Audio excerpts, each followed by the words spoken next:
So our goal today with this session is really to give you guys some tools and inspiration to promote your own creative endeavors or the creative endeavors of others. So I want to start by seeing you raise your hands with degree programs. We have entertainment business represented here. All right, music business. All right, do we have any art students of some sort? Awesome. How about game development or film? A few people? Awesome. Okay, great. So this gives us an idea of our audience and who we're speaking to. Hopefully, if you're not trying to put yourself out there as a creative, you might be representing someone else, and these tips that we provide for you can really span across all different types of art, whether it be music or something more visual. Digital marketing is a very broad term. It refers to various digital promotion techniques deployed to reach customers via digital technology, such as the internet, smartphones, iPads, and more. And digital marketing is embodied by an extensive selection of service, product, and brand marketing tactics, which mainly use the internet as the core promotional medium, in addition to mobile and traditional TV and radio. So we're gonna really delve into this topic, and hopefully we'll share some useful information. So I wanna start off by asking our panelists, how has technology changed our marketing and how artists connect with the world today? I'll jump in. I come from the traditional media world, which means that, she talked a little bit about being on radio. I made records. I published a magazine, which we had to get printed and then moved to various parts of the country. And clearly, the most powerful thing, and I think a lot of us overlook it every day because it's so ubiquitous to have all of these tools in front of us that we kind of take it for granted and we use it, in our daily activities, but not necessarily in a business sense. And I think the most powerful thing that has happened is that all of these barriers to entry, whether it be getting on radio, whether it be getting in print like Rolling Stone or Billboard, or getting on MTV, even making a video to potentially get on MTV, which isn't gonna happen unless you're a huge star, have now diminished. So now the challenge is not can you get in, but can you do interesting things to get attention? And that's your job as a creative. I would say not only that, but I know when I was a little kid growing up, the only way I would learn about artists that I liked or even new artists would be waiting for a magazine to come every month or, maybe hearing something on the radio. Now, you can go and you go and do a search for even a broad term and all these things are going to come up and you can just click around. You can, lose yourself for hours or days, depending, and just discover things. And you could never have done that before. Artists are at your fingertips. Yeah, and actually, when I was with Atlantic, that was back before we had iTunes and everything, and it's changed tremendously, and I think it's for the better. It's definitely for the better for indie artists, for people that want to get out there, that people want, people that want to really do it themselves.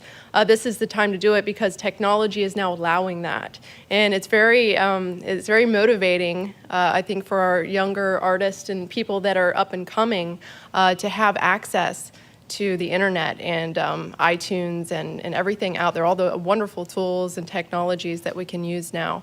It's really changed the whole industry, and I think it's amazing. Yeah, so I'm really excited. Everybody knows about social media now. I mean, most of us here are on social media in some aspect. What do you think are some of the most important social media platforms for creatives to be on and to get involved with? Well, I'd say most people are probably on Facebook or Twitter or Instagram. Those are some of the more popular ones. But I think that there's also, everyone also knows Pinterest. All of them, they're all used differently, so maybe necessarily what works for one artist doesn't work for another. However, I think a presence across them is very, very important. However, you shouldn't overlook things such as, even if you're gonna use a Kickstarter, depending on what level you're at and what you're trying to achieve. There's so many things you can make. YouTube, you can make YouTube be social for you if you want to. If you have a band you're trying to promote, you can have them make a playlist of relevant artists or inspirational things. And there's so many other platforms out there that you can use. And even if you don't think of them as being necessarily social, you're just seeing it as a thing to host your content. Maybe you think about how you can incorporate it with something else you're doing. And I would also say that if you're using something like Twitter or Facebook, you should also consider something like a Hootsuite, something where you can actually schedule your posts ahead of time, making your content plans, and that way you're not there, day by day, making sure that you have something going, that you don't have these huge gaps in time because you didn't post anything. So it's part of, it's not its own social media platform per se, but you integrate it all together and make a complete package. Okay, well, I just want to put it out there to be careful when you use social media. You don't want to just say, oh, well, I have this new artist that I'm representing. We're going to go ahead and put them on all the social media platforms and just open up a Facebook, a Twitter, a Pinterest, an Instagram, a YouTube, and then keep going. You're right. You don't want to do that. You really want to use what we call the stair-step method, where you start with one social media platform. Like you might want to start with YouTube, or you might want to start with Twitter or Facebook, and you really build that fan base, and you could start with two. But you don't want to just spread yourself too thin where you don't have time to do the promotion, to do the marketing, and to put stuff out there and really focus on one or two. That will help you to build that base, and then you can move that base into the other platforms and start sharing with them that now you're using a Pinterest board. Lady Antebellum has a really good Pinterest board. If you're interested in taking a look at what other artists are doing that's successful with Pinterest, they put up boards for the fans, they put up boards for different tours, they put up boards for the different band members. Those are all good ideas. But really just focus on one or two platforms and build it, and then once you have a good, at least 1,000 fans on there that are paying attention, then move it to the next one and the next one and build them from there. But never spread yourself too thin, because then you'll just overwhelm yourself and not actually do anything, because you'll say, well, nobody's listening to my tweets. Well, you were on Facebook all day today. You weren't really paying attention to Twitter for the past 2-3 days. So you really need to just make sure that you focus in and you have a plan every day. So I always have artists schedule in, here's your daily plan. In the morning, you're going to do Facebook and you're going to do Twitter.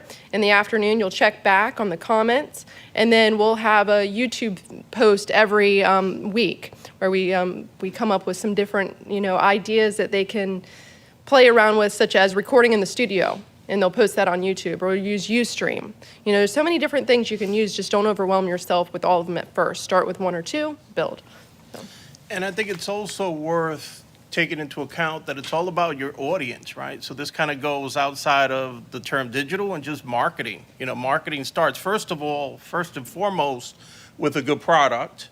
And in the era that we're in today, because of the fact that you can continue to create, and you don't have the constraints of having to make that album that has to, have a lot of money spent behind it for a big push for that street date.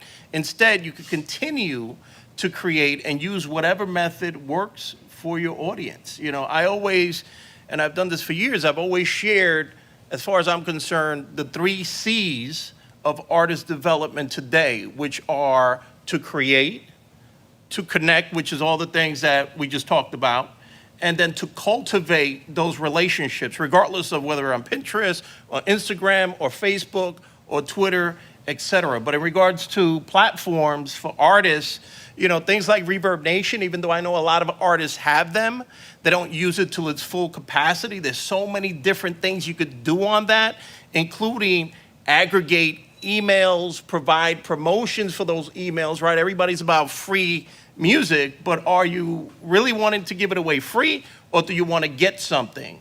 And that something is some type of connection directly to your audience. Because I think one of the most important things to remember, if we've learned anything from MySpace, even though there've clearly been high hopes to bring it back, is that at one point it was the most important thing almost ever for an independent artist. And today, most folks don't even think about it. So when you spend all this time and energy, not that there's anything wrong with Twitter, whatever works for you, Facebook, et cetera, at the end of the day, if that goes away, or if it becomes less impactful, or it just doesn't matter in general anymore to your audience, you kind of have to start from scratch. If you have a way to gather that information to contact them directly, as far as I'm concerned, that's the most important social network, because you could always get back to them, regardless of who's the hottest social platform. Something to think about. Yeah, I like that you stress the way you connect, right? It's all about connection. I think that's really the benefit that social media adds is it's a two-way communication that you're having with your fans, right? And that's what you have to keep it that way, right? It's not just you blasting out information about yourself all the time, although we want to sell products and we want to sell things. It's also about, communicating and giving back and keeping that conversation going through social media. Yeah, and I have one thing to add to that. Really, I think it's really important to get the email address of all of your fans or all of your whoever you might be targeting. Get their email address. Go beyond just the social platforms, because those social platforms, like Israel was just saying, they can go away, or you could lose your account. Or I've seen some terrible things happen with people's Facebook pages, not profiles. I'm talking about pages, business pages, where all of a sudden everything was just gone. Right. So make sure you get people's email addresses, and then you have that list, and you're building that list, and you have those on your computer, and you also have those, maybe in Reverb Nation or a newsletter system or something. You need to have a backup plan in the cloud and also on your computer, because we lose stuff from our computers sometimes. So have the two different ways. Anyways, Absolutely. Yeah, that's a great tip, because I was at a digital marketing panel for the American Marketing Association a few weeks ago, and one of the things that they mentioned was this Princeton study that was just put out, where they said that Facebook is expected to decline by 80% in the next 3 years. That's crazy. That's a pretty high statistic. So that just goes to show that's the most popular social network right now. Yeah. But in a few years, it probably won't be. So you really have to be aware. So collecting email addresses is Build a website. Yeah, and build a your website. Yeah, I think that's why Facebook is moving in on other apps for their stock. They just bought WhatsApp, I think, yesterday for $16 billion. Yes. $16 billion. They tried to buy Snapchat about for $3 billion. So they're trying to move forward because they know that things are changing. Absolutely. So. Very good. So what are some of the common mistakes that you see artists doing on social platforms? Do you see anything that, maybe some examples or things that could go awry? Yeah. Well, one of the main things is promoting too much. Saying, buy my album, come to my show. It's like begging. Don't do that. Really, you're supposed to be giving and connecting, right? That's what fans want. When you're a fan of an artist, what do you want from that artist? Do you want them to ask you to constantly buy things from them, or do you want them to really connect with you and show you what they're doing, right? Selfies are the big thing. I know it sounds weird, but I don't know if any of you are fans of James Franco, but he wrote an article on the selfies and how important they are for celebrities. Really, you got to get away from constantly trying to get people to buy and think about, what do my fans want? They want interaction. They want personal interaction. They want to see selfies. They want to see your cat. They want to see what you're doing backstage. They want to see what the artist is doing when they're recording, how they're talking, what is their personality.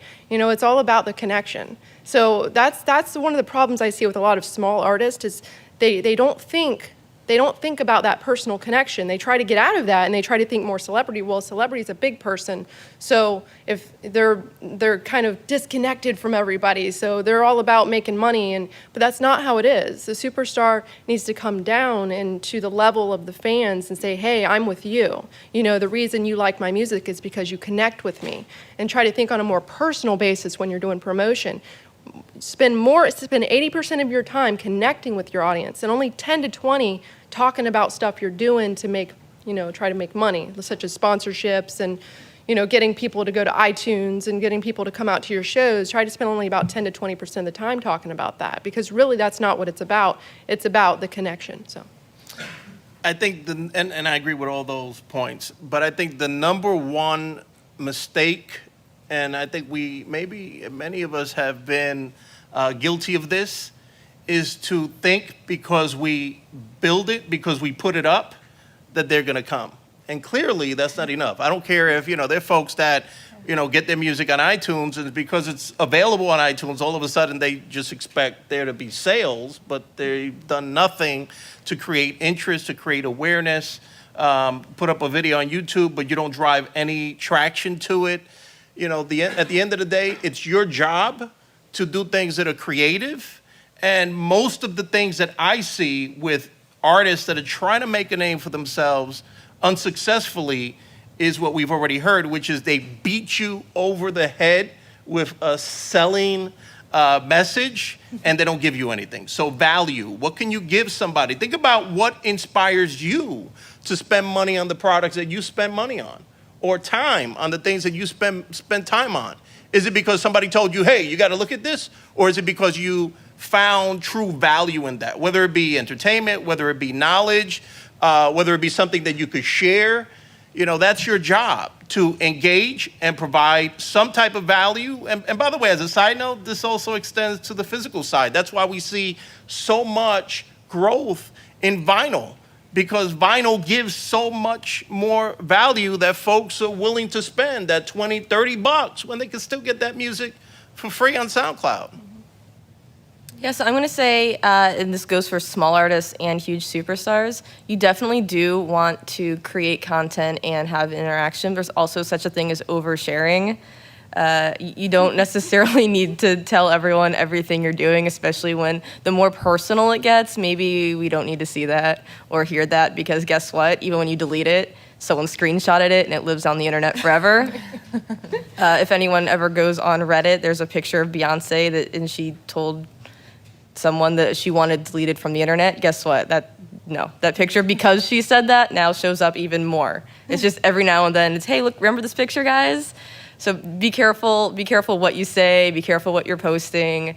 We don't need to know absolutely everything. So when I worked for Sony Music, I spent a good maybe half of my time running the official Sony Music Twitter account, Facebook account. We did Pinterest. We made Spotify playlists. If you guys remember Turntable FM, we had a turntable room where you could come hang out with us and DJ. Almost all of my tweets, almost all of my posts had to do with check out this news article, or look at this photo that maybe we aren't using as an official promo photo, but the artist okayed, and it's kind of almost like a behind-the-scenes shot of the official shot, or asking trivia questions. Like today, what song did Michael Jackson record, or what do you guys think should be Avril Lavigne's next single? Just stuff like that. Just you ask questions to get interaction from people, and it goes so far in the conversation. Even if you don't even write back to them after they respond that first time, you're going to see a huge jump in people just even sending you things. You might start getting really good at finding stuff about your artist or yourselves or whoever you're promoting, but then when you have those conversations, suddenly you're going to get a fan say, look at this thing I found, and then that's when you start finding relevant things that you can retweet, and you have a real community and a following, and it can become a huge machine. Yeah, and I have something to add to that. She mentioned asking questions, and absolutely, if you look at any of the superstars, any of the big bands, they have people doing this stuff for them, and they always ask the fans questions, and they also tell the fans what to do. They say, hey, share this, or click this, check out our YouTube video. They're constantly telling you what to do. They don't just put it up, right? And they don't just talk about it, but they actually tell you what to do. So ask questions, and also use call to action, tell people what to do, and then they're more likely to do it. Absolutely. So yeah, cool. If I could just add something to call to action, how many people here are familiar with Nipsey Hussle? All right, so those that are familiar probably know the story about the Proud to Pay handle campaign and a hashtag campaign. And think about that for a moment. For those folks that don't know, here's an artist that created a physical product, a CD, a mixtape, that he was selling for $100. Think about that for a moment. The audacity for somebody to sell a CD, a mixtape at that, when everybody knows if you're in hip hop, you can get them free just about anywhere, including that Piff, that's platform just for that. So that story in and of itself, first of all, he told his fans, proud to pay. Be proud to pay. Be proud to support something that you believe in, creating that movement. Now think about this for a moment. The folks that aren't with it, that think it's silly, that maybe mock it, are still going to spread that message because it seems so outrageous. It's something worth spreading that they also spread it. And for those folks that don't want to buy it, of course, they're going to download the music as well. The reality is that even though we're talking about a physical product, because of this campaign that for the most part he launched online with this hashtag Be Proud to Pay, he was able to sell 1,000, think about this for a moment, 1,000 CDs at $100 a pop.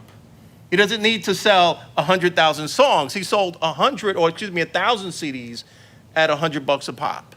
Now, I don't care who you are, 100 G's is some serious money. And think about that for a moment. It only took 1,000 fans, right? However, everybody else spread that message. That's a great example. So That's awesome. Excellent.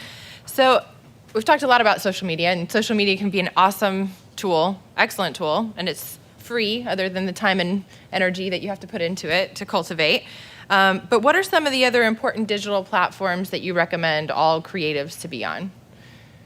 I stand firmly by have a website, even if it's just a little landing page, which is basically just a page with maybe an image or some basic information on it, because guess what? When you have that, you own that. Like we mentioned earlier, social media can go away. You can get banned for something, whatever. You could lose all your information. Have a website, even if it's just, we mentioned collecting email addresses. When you have that user base, just have something. You can go to, if you don't know HTML, that's fine. You can go, there's all kinds of places like Wix or Drupal Gardens or all kinds of places that will help you build that. And it's just kind of like drag and drop and boom, there you go. So I would say absolutely have that of anything. Just please have that. But then there's also, we talked about, what else have we talked about? Went over a few other ones. I'll turn that over to you. SoundCloud? I got really excited about websites. Yeah, absolutely SoundCloud. No, go ahead. Yeah, I think clearly, anyone that's familiar with music and is a musician or is an artist or is a fan of artists, I'm sure you're familiar with SoundCloud.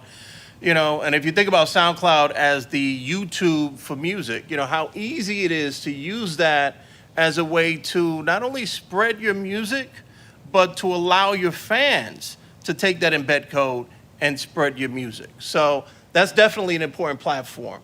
The other thing that I think is, clearly everybody knows about it, but I think is definitely going to emerge as a social platform for artists. It already kind of is, and it's going to be more for independent artists, is Spotify. How many folks use Spotify?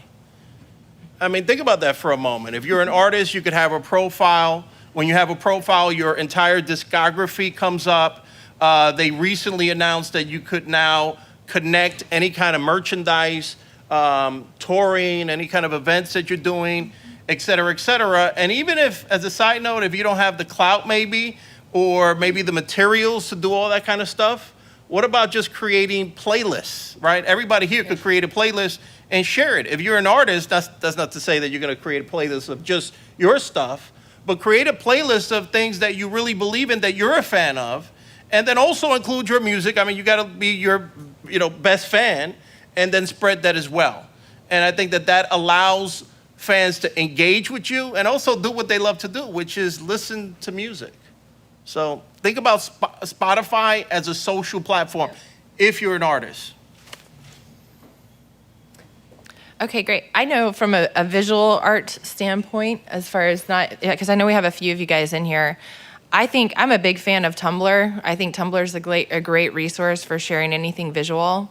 Obviously, Pinterest as well, but I just recommend that you explore that. A lot of people think of blogs as being like written content all the time, but blogs can be anything. Blogs can be a video that you post to YouTube, which YouTube is a huge, it's like the number 2 search engine that's used for finding stuff. You need to have content on YouTube. So like whether it be you like recording your own music or having something visual there, I think that's a great tool as well. So you mentioned websites and things of that nature. Another big trend right now is mobile applications and things of that sort. What do you guys think are the most important things to remember when designing a website or a mobile app or, just developing an online presence? You want to go ahead? It's a big one. You can start. All right. Well, so I have the perspective of working with Sony Music, obviously, then also working with smaller artists. I think one thing you have to keep in mind is, depending on your relation to the artist, let's say you're not the artist and you're helping them, you're just doing the digital marketing. You need to keep in mind that the artist maybe isn't going to be really great at telling you what they want. They might think that they are. They might say they want something awesome with colors that, you know, and all these things, you're like, okay, I think I know what you want, and you build it and you show it to them, and they're like, no, this is all wrong. For example, I had an artist that did not want the color red anymore on their website. Huge artist, old legacy artist. Can't use the color red. Okay. We had another artist that would say you can't, use these words anywhere on the website. And that's not just news posts. That's in menu items or any biography, anything that you do. So you have to keep in mind that the creative mind is a little unorthodox sometimes. I think you guys are in a great position. This is a creative school, so you all kind of have that bug in you somewhere anyway. But you have to keep in mind that who you're working for is constantly, they're constantly going to be thinking about something else and changing their minds. And sometimes it's going to be frustrating, but as long as you can rein that in and you can explain what you're doing and you know why you're doing it and you can show them why you did it and how great it is, I think that's going to get you really, really far. As long as you're confident in it and you can see through their vision into what needs to happen. It's really important. With websites, you need to have your own website, your own domain hosted, that you pay the hosting. Whether you do it yourself as an artist, whether you do it as a manager, a label, you need your own stuff. Don't go to Bandcamp and then go bandcamp.com / the band's name or artist name. If you have a Bandcamp site, which you should, it's a pretty good platform, you can use their plugins if you use WordPress, for example. WordPress is a content management system where you can put together your own website. I always use WordPress to build websites. I think WordPress is great. There's two WordPresses, don't get confused, WordPress.com, WordPress.org. I always use .org. You download your own WordPress site and you use it and you upload it into your hosting. Or if you have a good hosting account, like with let's see, I use HostGator right now. On the back end, they let you open up WordPress, or they let you open up Drupal or Joomla or any of those content management systems to build your own site right there it's really easy.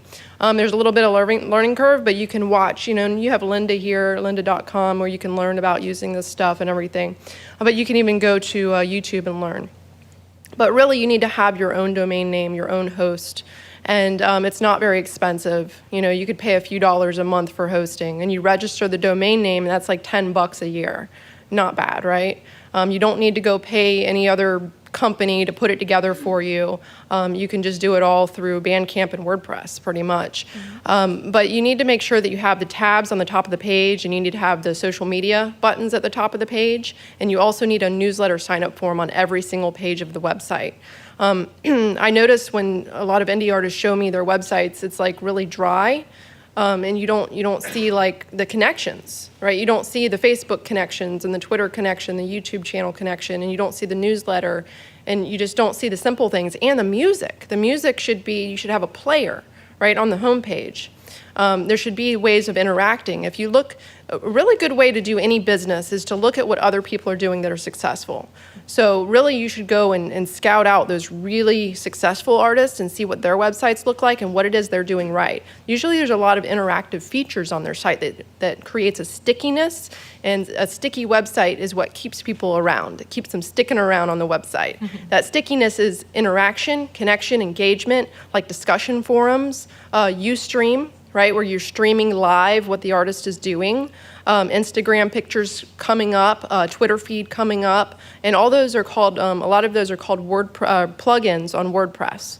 So those plugins are like apps where you just say, hey, I want to use Twitter, and they just put in your handle and your password, okay, and now it pops up, and it's pretty easy. So you really need to have all of that stuff, those engagement factors on your website. They're so important. Don't make a dry website. It's not just a brochure. Make sure that there's ways to listen, there's ways to watch, there's ways for people to connect and engage. So, there you go. Yeah, excellent points. And kind of going back to the stickiness factor, I kind of think about, as a side note, we put our first website up in '96, I think. So that's like ancient history, and online that's like a century. So I'm an OG. I mean, yeah, beyond Google, BG, before Google. But one of the things that I think is worth noting, again, learning lessons from things that have happened in the past. I remember there was a point where Flash sites were a really big deal, where you had all this fancy animation and all this really cool, type of stuff going on. And once you experience that as a visitor, like the next time you go, it's kind of old, and you're not going to go a third and fourth time because you've already seen that. The pizzazz is worn off. So at the end of the day, it is about content. It is about continuing to put things up and not have, a static site that really doesn't do anything. Otherwise, why would people visit there? Clearly you want to have all your links, but you also want to use it as your home base. You want to get people your fans used to going back and saying, oh, well, what are they doing now? What are they up to? What have they posted? So definitely think about, that in regards to content, always creating content in the same way that if you're a musician, you're always creating music, right? It's all about creating creative things that are going to get people to pay attention and come back, going back to the stickiness factor. That's a great segue into my next question, Israel. So, being that you've talked so much about content and the importance of content, give us some examples of recommendations of types of content an artist can have on their website. Sure. I would say that I'm trying to think of a pretty cool one that I saw recently was a band, and now I hate to say this, the name escapes me. It'll hit me as soon as I finish telling my story. But what I thought was fascinating about them was that I had never really heard of the band before, but I heard that this band created I'm an 80s kid, a retro 8-bit video game, like something, like from between Atari and Nintendo. And I went on the site, and it was amazing. It was pretty cool, and they had multiple, levels and layers. And while you're playing the game, even though I wasn't really a fan, I'm listening to their music and I'm getting engaged with who they are, with their brand. So that is, if you think about this for a moment, that's content, right? Like they had to create that. They're not necessarily selling that, but they're using that to sell their other products, which are, of course, their brand, their music, the videos. As a matter of fact, the other thing that I saw on their website was that they made a short film, right? So think about that as well. When you make a music video, right, there's so many other things that you could do with video. I saw an artist the other day that had created everybody know what a stereogram is? It's like you look at it for long enough, it kind of looks like noise, like snow on a TV, and then it kind of starts to form images. Well, I don't know how much this would cost. I can't imagine it would cost a lot of money. I could be wrong, but it was a video stereogram. So you watch this snow on the screen, and, before you start really getting dizzy, you start to see all these weird images that are going along to the music, right? So, think about, different types of things that you could do with your media. Years ago we were promoting an album, and we created, and I see this a lot now, and we created a movie trailer. We didn't have a movie, but we created a movie trailer for the album. So people were watching this and they're like, what is this? And it was really, different. It had the stickiness factor, it had aliens in it and all this kind of stuff. So think about other types of media that you could easily create that's not going to cost you a lot of money, that you could use to bring people into your other media, and ultimately, next thing you know, they're, in your entire world. They're immersed in your brand, if you will. Yeah. Well, with content, you want to think about what it is that you enjoy watching, right? So what it is that the artist is doing. Hopefully they're working on an album or they're writing, right? And you can record that. You can take video of people recording in the studio. And after movies, we have the blooper reels usually come up, right? You can do things like that where you just show outtakes every week or something. You can create events. Like you should be connected to college radio. You should have a college radio campaign going on. And with that college radio campaign, you can go to these small local shows, at the college radio station with the artist and film the event and take pictures of the event and start posting those. So make everything an event. Make it exciting, because that's why the fans come there. They want to see excitement. They want to see what's going on. They want to see the music being made and promoted. They want to see behind the scenes. That's really important for for creating content for the website, like a blog or something, a vlog, a video blog. So yeah. If I could add one more thing, stop following the leader because I think, historically, just in media and music, we see something that somebody does that's really cool, and then guess what? Everybody on the planet is doing it, and it's not interesting anymore. And I can't tell you how many artists throughout the years, this is going back 20 plus years, they're doing whatever the next artist did. But what they don't realize is that there's 100,000 other artists doing the same thing. The most recent thing, I think, even though we all love Beyonce, was, her releasing an album unannounced. And next I'm hearing artists talk about, I'm going to do that. Well, guess what? You're not Beyonce. You don't have, all this presence. I forget how many media spots she was involved in over the course of that year, but it was into the thousands, not to mention millions of blog posts. You don't have that. So you can't just, say, I'm going to release something because she did it and it worked for her. So think about what works for you, and also stop following the leader. I mean, if you're an artist or if you're working with creatives, be creative. Do something different. Do something that's worth getting attention. Yeah. I agree with all that. I'd also like to say that aside from using, your actual creative abilities to do it, if you're ever really stuck for content, think about what else is going on in the world that's maybe not directly related to you, but that you can kind of spin in your own direction. For example, I'm a big Walking Dead fan, so I was watching Walking Dead. Yeah. I forget, this was, I think, last season, and there was an award show on at the time. I want to say it was the Grammys, I'm not really sure. And I'm on Twitter following along with, their hashtags, seeing what's going on, watching Walking Dead. And all of a sudden, Oreo, which I don't follow, but did a sponsored post, tweeted a photo, and it said something about, I forget what their actual tagline was, but what they did was they took an Oreo. If you take the one side off the cookie, you have the frosty white filling, and then you see the cookie behind it. But they had a little cookie eye patch on it, and so it was the governor. I don't know if you don't watch it, you have no idea what that means. But they made it relevant to me, and all of a sudden, me and all my friends are retweeting Oreo that I don't care, I'm not like an Oreo, I'm not even a cookie person, but this was the coolest thing ever. And so whoever was doing that was on point with what was going on. They made it work for them somehow, and this was over a year ago, and I still remember it. It's still one of my favorite examples because it was just so cool how they did it.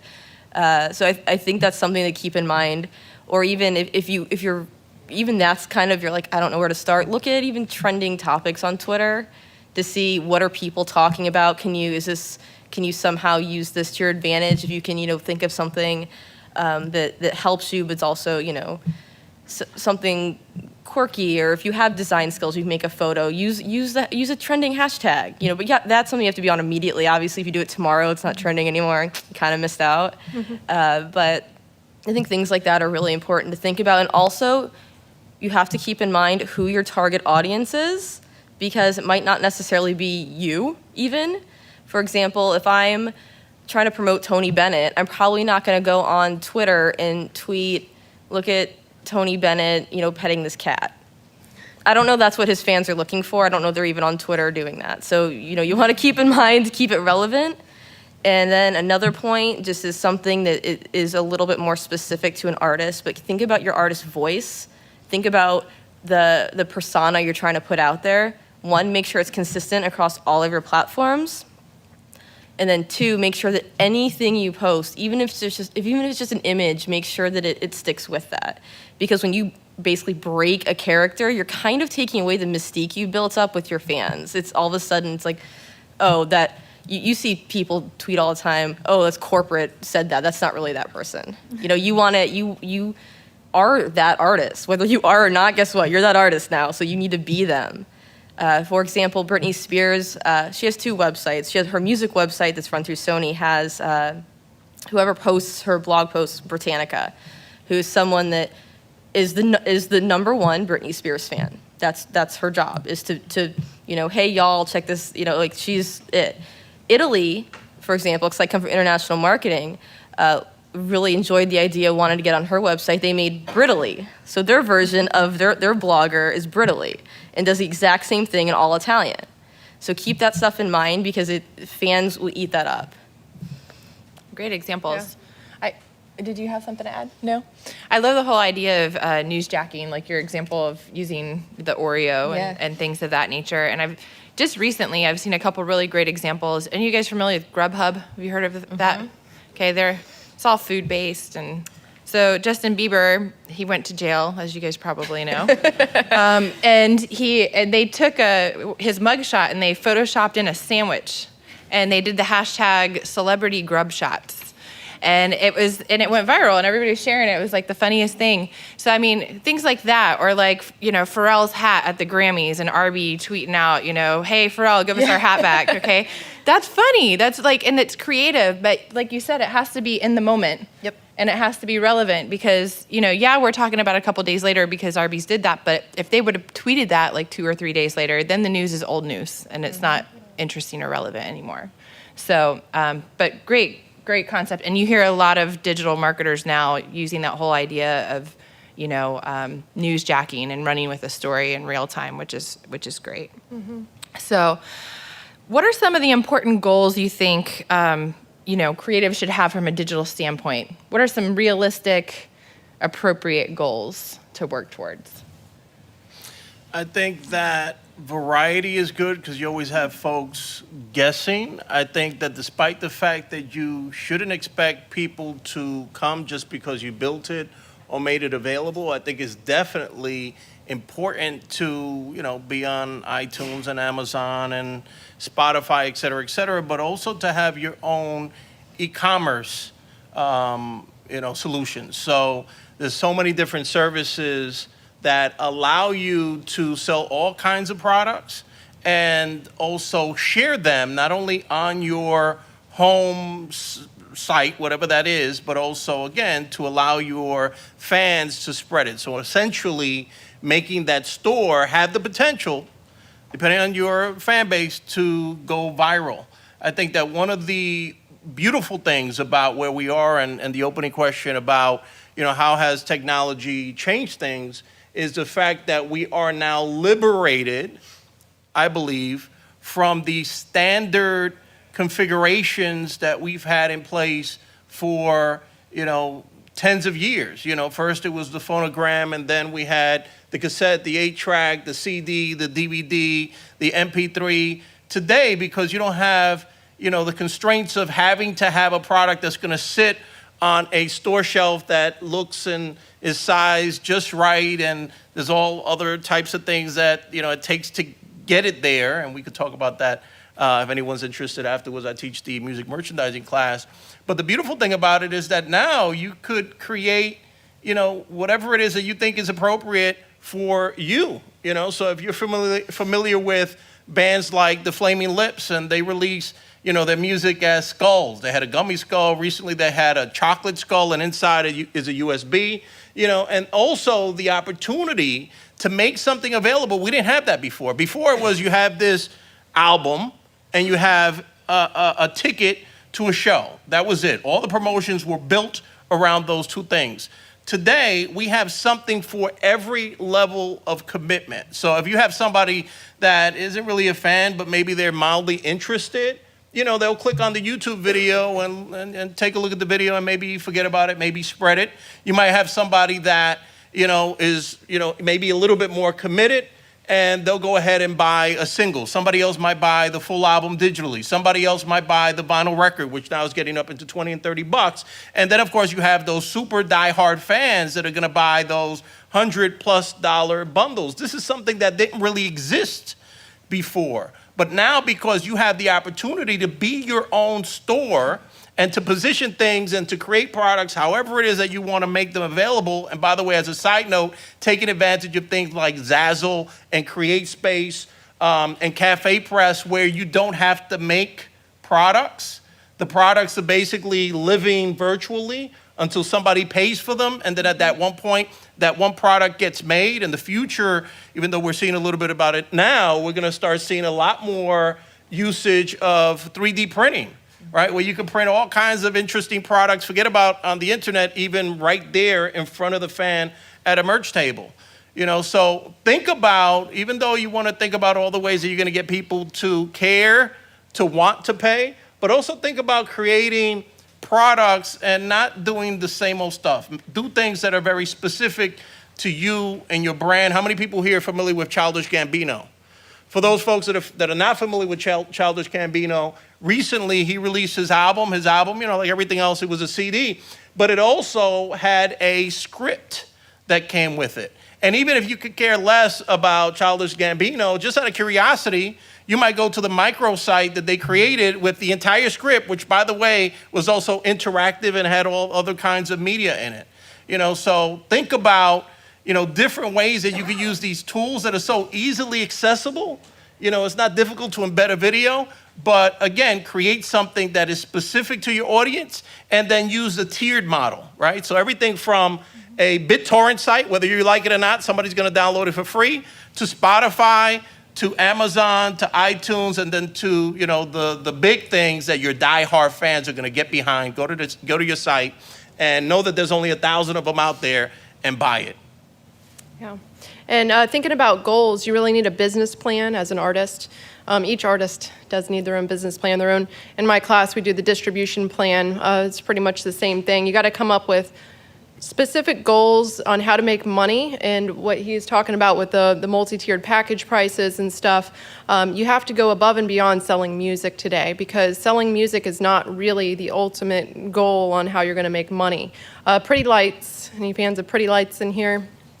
Yeah, Pretty Lights, they're known for their big thing where they put their music on Pirate Bay and they promoted it on Pirate Bay. And they saw giving the music out as a service, as, you know, that's what we promote, that's how we promote, for people to buy our merchandise, for people to buy all the other things, to come to our shows and spend the money on the shows. So you got to think bigger than just selling music today. You really have to have a goal that's a whole business idea. You know, what are the different creative ways that we can make money? And you have to come up with those multi-tiered packages, and you have to come up with creative ways like the gummy. And yeah, Trent Reznor, there's a good case study on him I always show in class, and he talks about the multi-tiered package prices and stuff. And the touring, you know, the tickets are a good way. Also sponsorships. Sponsorships are really important. Placing music is really important.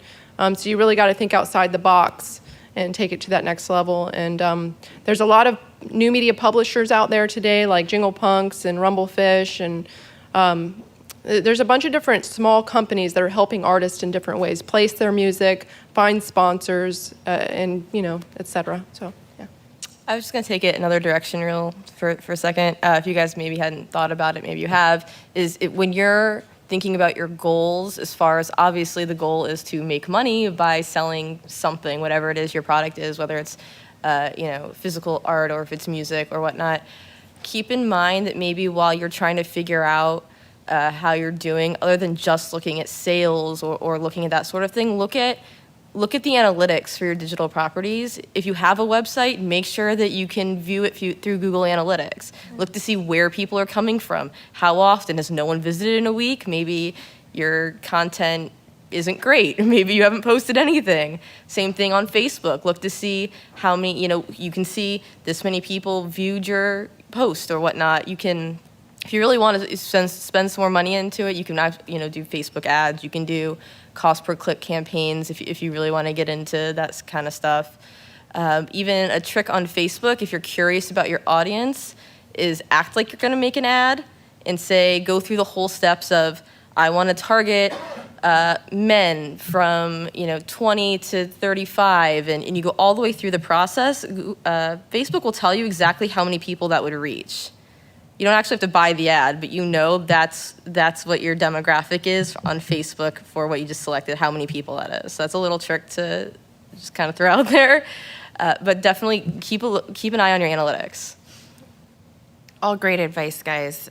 So most of our students are familiar with electronic press kits. You guys have all heard of EPKs, I'm assuming, at this point, probably. So if you haven't heard of it, it's a prepackaged set of promotional materials related to a person or a brand. So at what stage in an artist's career should they start worrying about an EPK? I mean, is this something they need to do from the beginning? Can they wait? What do you guys think? I think that they should have it as long as they have a story to tell. So obviously, if you have nothing going on, if you really don't have enough of a story to spread, kind of save it until you have something important to say. This kind of moves a little bit away from EPKs, which are awesome because you can include links to all your media. But the one thing I will tell you never to do and as a side note, I see this every single day, and I've seen this for the better part of 15, 16 years, is don't send files unsolicited. So I can't tell you how aggravating it is to receive all kinds of emails from folks that I don't know, that I really don't care about. And they're all sending me, 10, 20 megabyte files that are just eating up all the space in my inbox. And then the stuff that I want to see, I'm not going to be able to get because I have a limit and it's been reached. And what do? I click, I don't even open it. I click at the top and all of those go away like this. So don't send, you can send an EPK, but don't send files unless somebody asks for the files. And at this point with SoundCloud and all the great sites that are available even to host stuff on the cloud, it's not really necessary to send files. Great tips. So as far as ways we can stay educated, I mean, this is a very quickly evolving, fast-paced environment, this digital marketing world. How can we stay in tuned and educated, motivated when it comes to learning about these things? I would say just explore. Click on everything and everything around the internet. If you see an article about something that maybe sounds like it could be something, you could just read it. You never know. Even if currently it's not something that you can put to use, down the line when they add in another feature, and you're the first one on it, you've been using it for a little while, it's gonna pay off in the long run. I would also follow, if you subscribe, like do RSS feeds, subscribe to whatever you can that's a little tech marketing minded. Start talking to other people, see what they do. I would just say that this is never going to stop evolving at this point. It's digital. The internet changes overnight. It's worldwide. When we go to sleep, Australia's up. So just never think that what you're doing's enough, ever. There's always something new coming down the line. Just to add to that, look at other industries. I think we kind of get stuck in saying, okay, what's happening in the music? And then again, we get into this rut where everybody's trying to do the same thing and we see the same trends just kind of go on until they just get boring. Look at other forms of media. Look and see what independent authors are doing. Heather mentioned, visual artists, see what they're doing, and get inspiration from that. Probably one of the most interesting examples that I've seen of that actually was on the author side, was an author that took the indie band approach, right? Like generally an author writes a book and he was signed to a major publishing house. And, you would go out and you would do a book tour, you would go to a Barnes & Noble someplace and then hope that people were there at 2 o'clock in the afternoon on a Wednesday when you just happened to have that stop put together by your publisher. And what he decided to do was to post on his blog, listen, instead of doing this, instead of spending all this money, maybe visiting 20, 30 stores, instead I want to go to your house. If you're a fan of my work, if you could guarantee that you're going to get at least 20 people to come to your house, and by the way, as a side note, if I could crash on your couch, even better, because that's going to give me more money to visit more places. And that's historically been something that, small independent bands have always done. They've always done like little living room shows and crashed on people's couches, et cetera, et cetera. And this author took a page from the indie band world and applied it. So do the same thing. Look at all these other, related media industries and get inspiration from that. Because when you do it, it's going to be new. It's going to be novel in your world. Something to think about. Same thing with genres, right? Like if you're into hip hop, if you're into punk, if you're into screamo, you kind of know everything that's happening there. Well, what about looking at maybe classical artists and applying some of the things that, that artist is doing into your world, right? Yeah, I have two things. Digitalmusicnews.com. Check that out. And they have a newsletter. You get that. I think it's every day I get it. Seems like almost every day. I get a lot of newsletters. But that one's a really good one, and you should read it as much as possible because they have all the top digital music news articles there. So check that out, Digital Music News. And then also, like I said earlier, watch other artists. Go to their website and see what they have on their site because whatever they're using, whatever digital stuff they're using is going to be on their website. So you can go to the big superstars, go to Justin Bieber's site, go to, Madonna's site, go to Lady Gaga's site, go to the big guys and see what the superstars are using because whatever they're using is probably, something that you should look into at least, see what they're using, that's all. That's good. So everybody's on online now, right? It's becoming quite a crowded space in a way, especially when you're trying to compete with other musicians, other artists. We're all in this environment.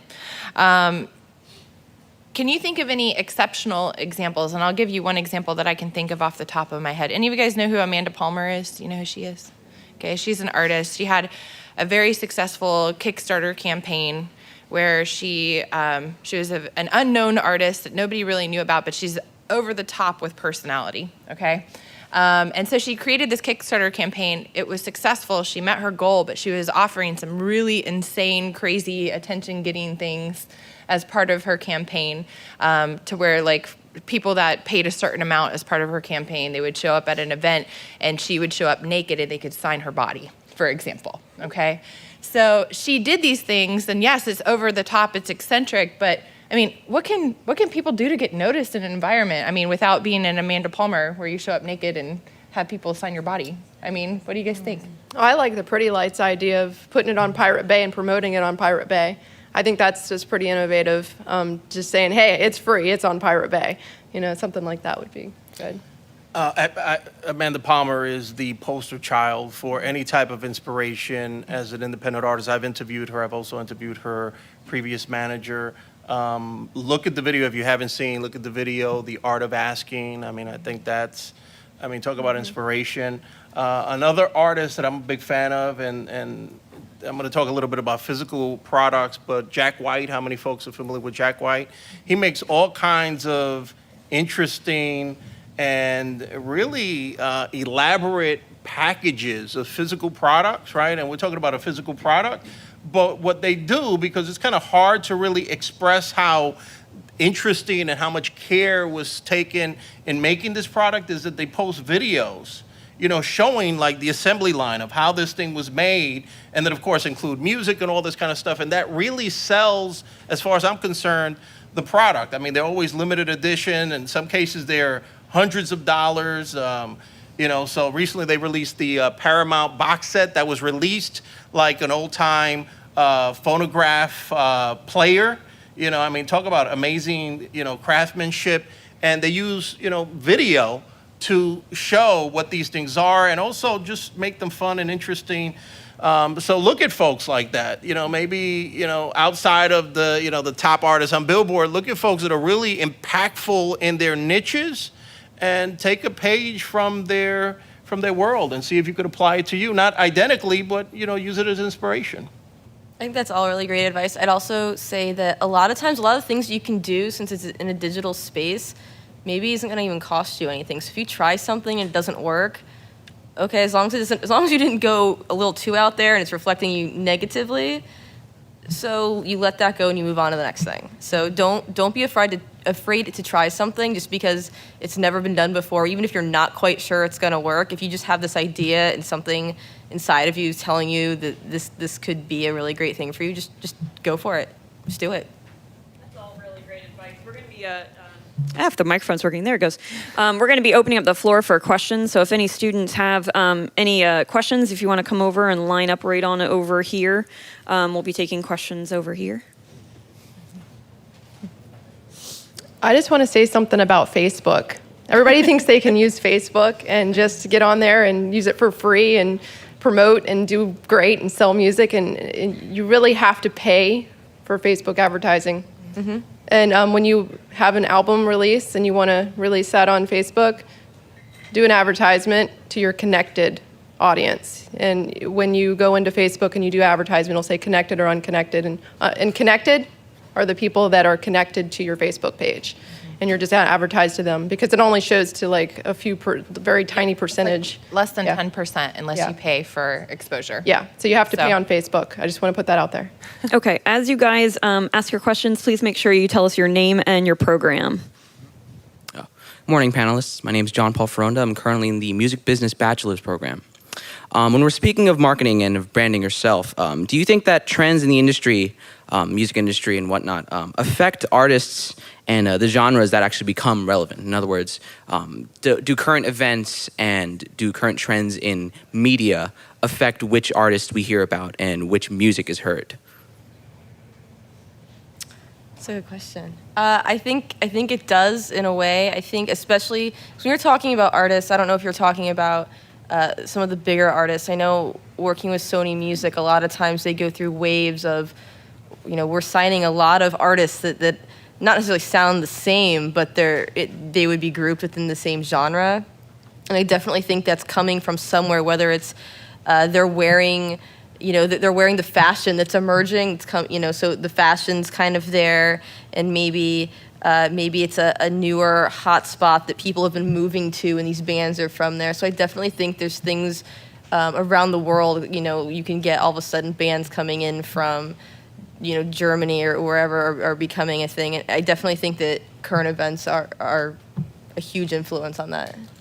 Just as a quick note, just historically, I think the perfect example for that is the proliferation of gangster rap in hip hop, right? Like, you started to have movies in the early 90s, and you had a few groups that were kind of like, really making a presence for themselves, and that kind of tipped the scales. And then for the next 20 years, right, it dominates, the sound and the trends, and it gets tired as far as I'm concerned.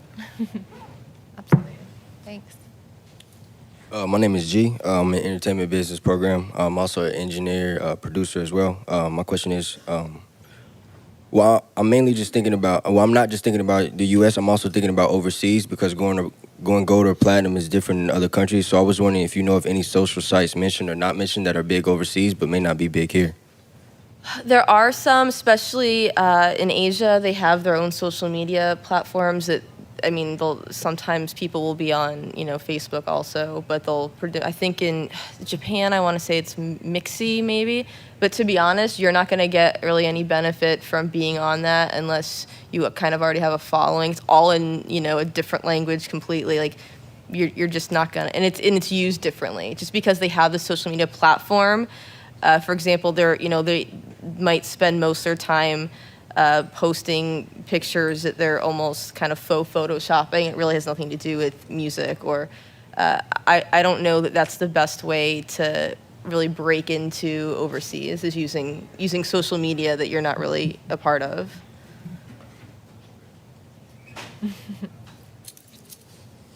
Hi, my name is Luis Padron. I'm a former graduate from the Entertainment Business Masters, working for Play Pro Media right now.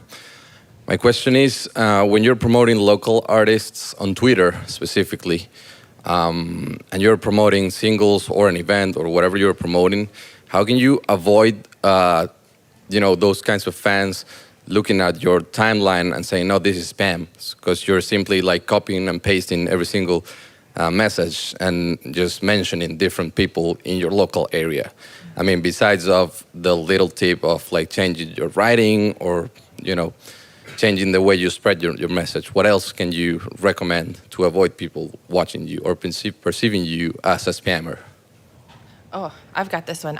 That's a pet peeve of mine. I hate spammers on Twitter. I don't know about the rest of you guys, but you have to have that two-way communication. So it's about, having a conversation on Twitter, not just, posting scores from a game or, things of that nature. It's two-way. So rule of thumb, I like to say, and I was actually on a panel where they said it was even more, but I would say for every 6 tweets that you have, 5 of those should be interacting with someone in some capacity, whether it be retweeting, commenting, something of that nature, instead of just blasting out information and content. So that's my 2 cents on that. I don't know if you guys have anything to add.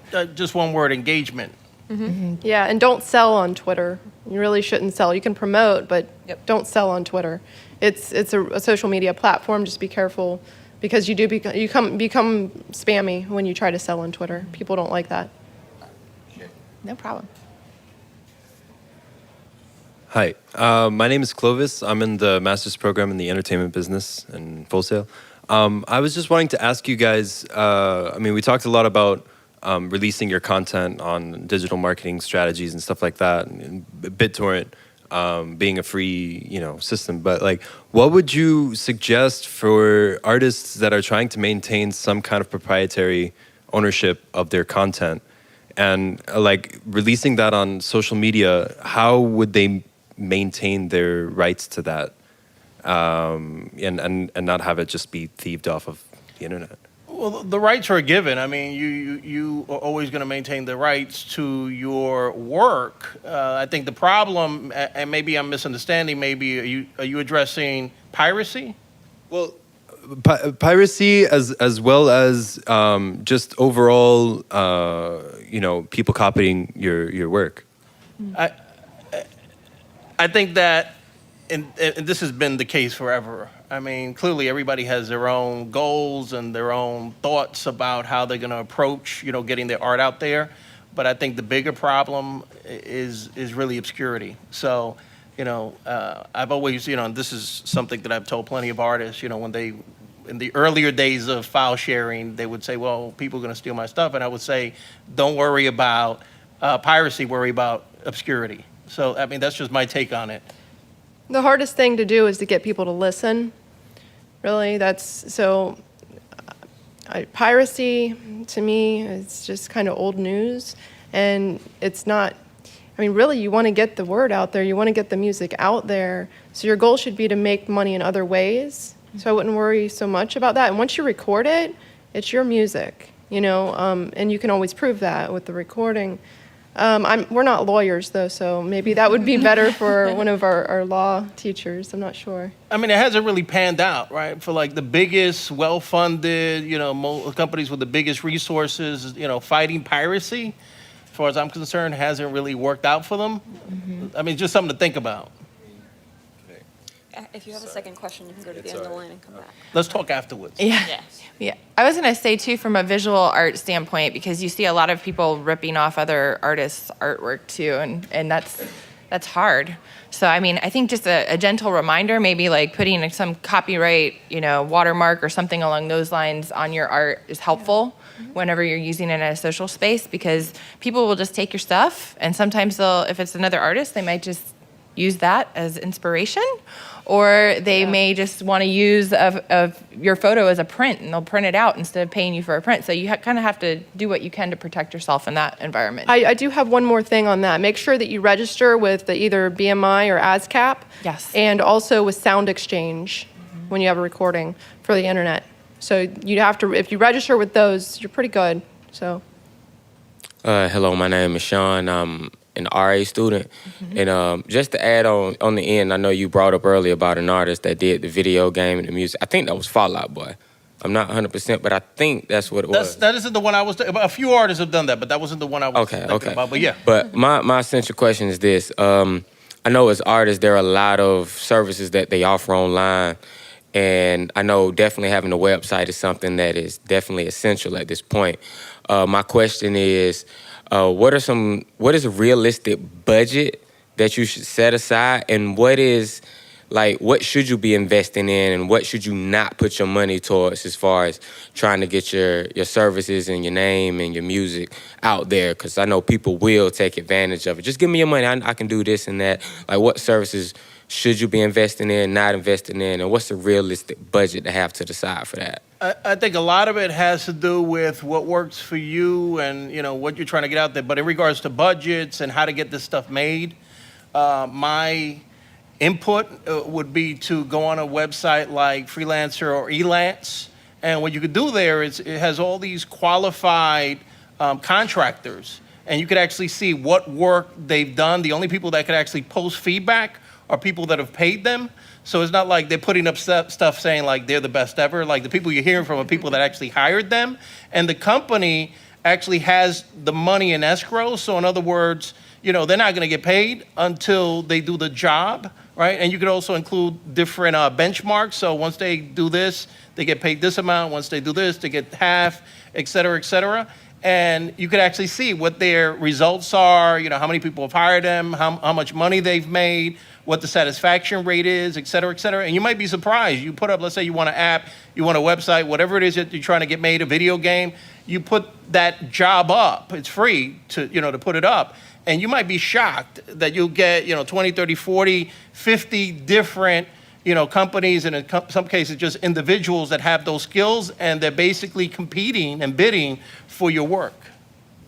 Yeah, those are good. Also, with money, it's really important to have money for some type of advertising promotion. That's really, marketing and promotion. That's what you should be spending your money on. Of course, you have to spend money on the recording. You just have to decide what's important for the artist. What are the revenue streams we're going to make? How much money can we make? And then from there, how much money should we put into this project and how? And I always say marketing dollars are the best. And if I could add one more thing, and don't underestimate your own skills and your own talents, right? So I can't tell you how many times, we've all seen artists that show people, how to play guitar. I've seen folks, teach people how to make a beat or how to use a particular piece of equipment.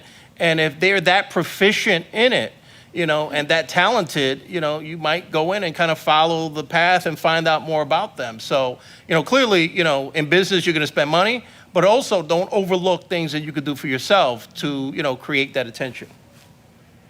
Yeah, like creating your own website. There's so many website design programs now that you can, like Wix, I know you mentioned, Squarespace. I mean, there's so many out there that you don't have to hire a designer to do your website. And I'm sure web developers probably don't want me saying that, but you don't necessarily have to now with those resources. So if that's not something you do well though, like maybe you just don't have an eye at all for design, then you might want to find someone that can maybe help point you in the right direction. But now there's a lot of shortcuts that you don't really have to pay for those services that were once thousands of dollars. I would say sometimes the more research you do, the less money you're going to end up spending. It's time versus money sometimes. Yeah. So, thank you. Hey, my name's Rich Sibley. I'm from the RA, the Recording Arts Bachelor's Program. I'll try to be as brief as possible, but if I'm like an independent person and I know all these websites like SoundCloud and Reverb Nation to get my music put out there, I'm trying to be creative. Like I took all your advice about being interactive, having a website, creating videos or something like that. I've got a GoPro and I've got, I try to record stuff every day.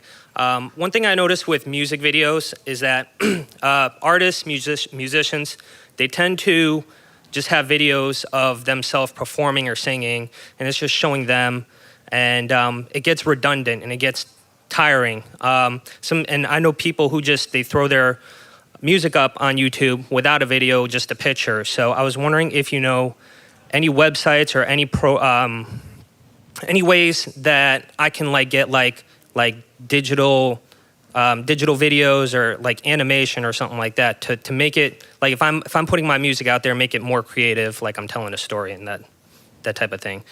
Also, I've tried to go on Connect and say, hey, anybody interested in this? And then they're, I'm talking about like at a low budget or it's just part of a project, because a lot of people won't work for free. They're like, oh, I can do this for $50 or $100 or something. Mm-hmm. Well, there's a lot of tools out there for creating. I mean, just off the top of my head, I'm not saying that you're going to have, the most sophisticated and polished video ever, but depending on how you use it, there's a company called Animoto. Anybody ever hear of Animoto? It's pretty awesome because it's like, you upload your images, you upload your video, you upload your music, and you basically could create an automated video. You could change it, you could edit it.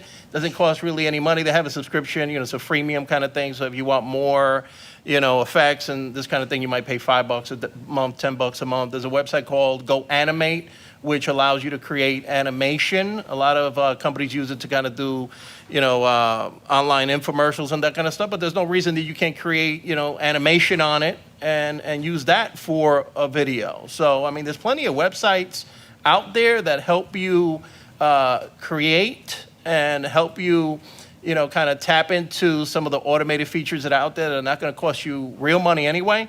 And then collaboration. There's always going to be, maybe a film student that's looking to build a portfolio, and they might be willing to collaborate with you and maybe do a short as opposed to a music video, because that's, pretty typical, is maybe make a film short or something like that. Yeah, and also iMovie has some really good tools for putting together videos, and YouTube has features now that you can use on the back end when you upload a video. It's like, oh, do you want to edit and do all these fun things to it? You can add little, blurbs and stuff. So I would say also, this is a very specific thing, but don't ever be afraid to kind of learn something new while you're in the process of your one goal anyway. So if your goal is to make a video and you don't want it just to be band playing or whatnot, so maybe get a bunch of friends together and maybe test out, maybe you're really good at making stop motion videos, and you just learn something new. Or just think about other things. Just watch a ton of videos. Look at other bits and pieces and make your own thing out of it, and maybe even maybe you don't like to do it, but maybe some of your friends think, hey, I'm bored, I have some time, I would love to try that, and then just go from there. Yeah, also another thing you could do is you could take the actual video of the performance and then take a mashup of the fans, videotaping and doing stuff as well, and integrate that video into an iMovie so that so you could crowdsource it and have the video the same, all the different videos streaming together and edited, but you could have the same recording, so that it sounds good still. So you're not using all those different recordings of the audio. Have you seen the Facebook look back video thing that they did? Kind of. Take a look at it. Just another asset, that kind of spreads your brand and your music. Yeah. All right, great. So those were all excellent questions. We want to thank you guys for listening to us today and attending our session. And I especially want to thank Israel, Brandy, and Lydia for doing such a great job on our panel today. So. Thanks, Heather.